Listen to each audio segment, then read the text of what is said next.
September 1st, cryptozoo.co. I think my game's going to make some waves. Pump and dump. Exposed. I personally have lost over $500,000 thus far. Brains. What an athlete and what a clothesline! You're going viral, Roman! Logan Paul is one of the largest influencers on the YouTube platform. He's been at the game for close to a decade now, making YouTube videos, funny content, and building up a brand for himself. He runs a very successful podcast called Impulsive. Why is everyone posting those cartoon AI renders of themselves? He would be what a lot of people would consider to be very successful. Solid net worth, really grown his wealth and success over the past few years. Now, he does have a past, a history of making bad decisions whenever it comes to his online content. Back in 2018, Logan Paul was doing anything he could to get more views. He wanted to always be coming up with something spicier, something that other people weren't doing. So he thought it'd be a good idea to visit Suicide Forest in Japan. This man in this little green alien hat would make history when he uploaded a video with the thumbnail of a dead body to his YouTube channel. What a good influence he was being on the public, right? So he had a lot of younger people, younger audience that watched that video, and he lost a lot of his reputation in people's eyes because he made filth like that and published it online, joking about suicide, just very disrespectful. So he had a massive fall from grace on YouTube and online. Within the last few years, he really has managed to redeem himself with his fans, and he did some big fights against Floyd Mayweather. Great young fighter, strong, tough. He's better than I thought he was. And he really won his fans back. He was able to come back into the spotlight, and people recognized him and enjoyed his content. Now, however, he's been caught with his hands in the cookie jar of scams, crypto scams, which is a massive problem that has been going on the last couple years now that this whole cryptocurrency thing has been out. Logan Paul has really been completely and utterly exposed by Coffeezilla. We're going to start by going through leaked text messages of the CryptoZoo team. He has been using the public's trust to involve himself in pump and dumps, crypto scams, to make a lot of money. Now, what is a pump and dump, you may ask? Well, a pump and dump is whenever a individual or a company, whoever, creates their own cryptocurrency. They will pump the price and hype it up. They'll launch it, and then the owners who created that currency will sell a bunch of their shares and cash out, leaving everyone else there holding the bag. This screen is a good example of what a pump and dump is. Ethereum Max, that's a pump and dump that Logan Paul was involved in. You will see with all of the main coins that Logan Paul has created or been a massive part of pushing to his audience to purchase. Let's just look at this little timeline. The first one on our list is Dink Doink. Dink Doink, you're my favorite coin. This is June 28th of 2021. So this has really only been a year and a half that Logan Paul has really been going whole hog in this whole crypto scamming nonsense. So this is the dumbest, most ridiculous coin I've ever seen, and that's why I'm all in. He posted this on his Twitter. The problem with this coin is that Logan Paul acted like he was just a supporter of the coin, when in fact he was the core creator of Dink Doink. They have a little YouTube channel, and really the whole thing was cartoon, memes, and good times with the community. He was trying to merge having a cryptocurrency with cartoons and comedy. Merge those two together. Now, our coin has utility because it has funny stuff attached to it. So you should purchase it. Here we see we've got the pump and the dump. And then all these people left holding the bag. Logan Paul was in fact not all in on Dink Doink. Pump and dump. Exposed. Elongate. Let's look at their chart. Let's see, what does the price action look like? We see the pump and then the dump. Eject! Eject! Oh, it's got a little more action here. Oh, and the dump. Now it is literally worth basically next to nothing. Garbage. Well, what's up next on our list?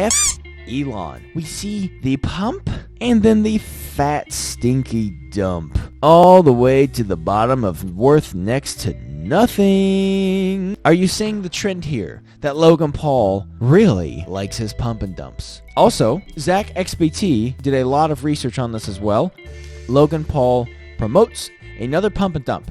His buys happen right before the tweet and dump 12 hours later for a $116,000 profit in total. So all of these pump and dumps have been happening in the last year and a half that Logan Paul has either created himself or been massively pushing, being a part of the pump and the dump, leaving his audience holding the cryptocurrency bag and getting wrecked financially because he's a greedy little goblin. And here, Zach XBT just showing the transaction history of Logan Paul cashing out for his $116,000 in profit, thanking Logan Paul, even though Logan Paul is the one who's created it.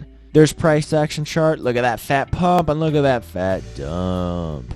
And that big fat fight with Floyd Mayweather, the main sponsor all over was Ethereum Max. EMAX. Take a look at this. Logan Paul didn't create this one, but he did back, and he did pump, and then he dumped. And Logan Paul did make about a $71,000 profit on selling his shares of EMAX after that fight was over. He saved the best one for last. CryptoZoo. That was what he was promising his audience. And this was one of the largest scams that Logan Paul created and shilled off to his poor audience. Not me, thank heavens. I didn't buy any of that nonsense.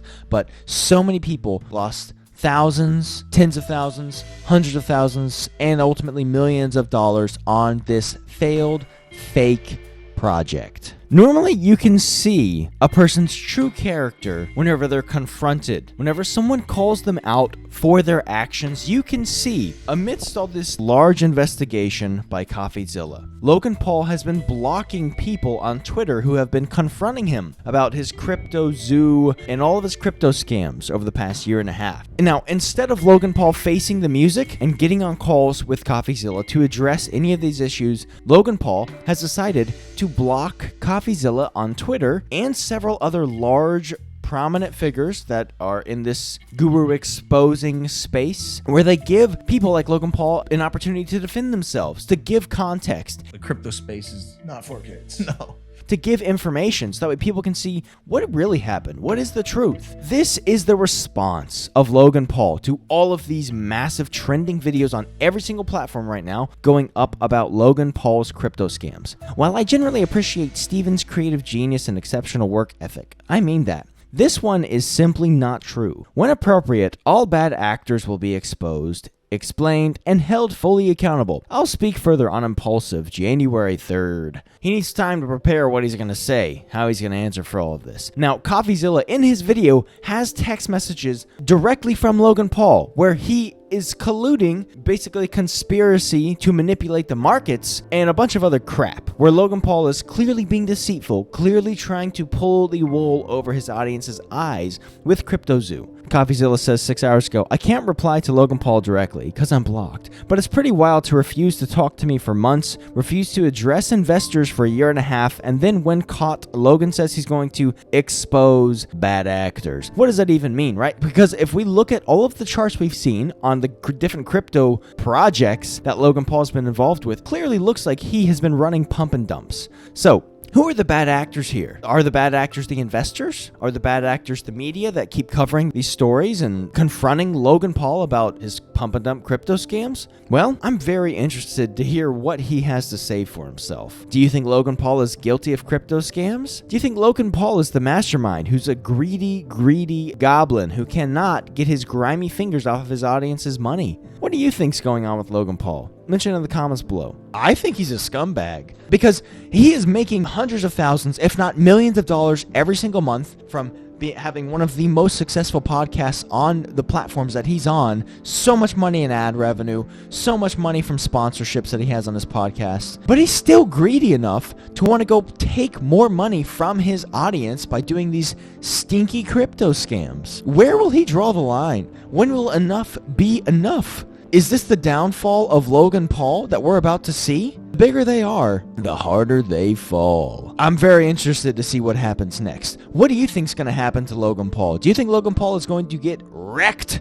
Is the big fat hammer of justice going to come crashing down and bonk him in the head? I'm very interested to see what happens and to see if Coffeezilla has enough evidence exposing Logan Paul. Maybe the SEC gets involved. Also, there are messages that were leaked from a whistleblower inside of Logan Paul's internal small group on some of these projects that showed that Logan Paul and some of his main programmers were specifically trying to do things in a way that were sneaky, that would avoid the eyeballs of the SEC. I think the banhammer of justice is going to come down on him, and it's going to be hard, stinky, fat, and painful. Let me know if you want to see more content like this, and give me a thumbs up. Give me a subscribe if you liked the video. I'll catch you in the next one, baby. Shiitake out.